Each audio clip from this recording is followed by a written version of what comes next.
Shout out mga kagala, dito na naman kami sa bukid kala Uncle Marcos at nagbunot ng mani. Ito yung mani namin ngayon, tapos may dalawang sako na kami sa payag-payag. Yun yung payag-payag dun. Ayun yung payag-payag, marami sila dun. Payag-payag na yan, may trapal yan. Yan naman, yung green ay mais.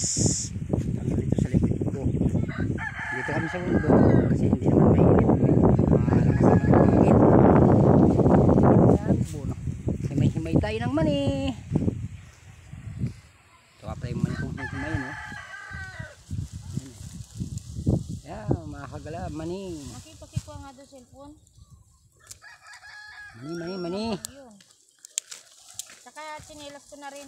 Tingnan mo kasi kung may mainit dyan. Baka meron pa. May namnam, mga kagala, yung mani. Yan.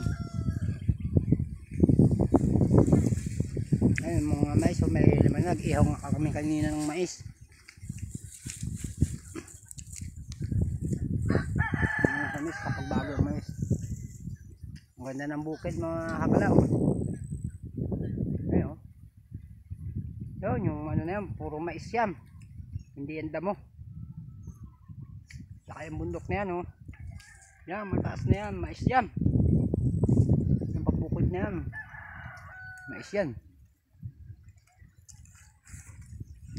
Ayan kasi pag ang mga tao dito sa bukid, sa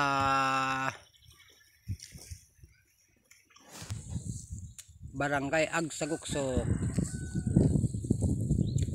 Portero Capiz. See you. Maghihimay na kami ng mani.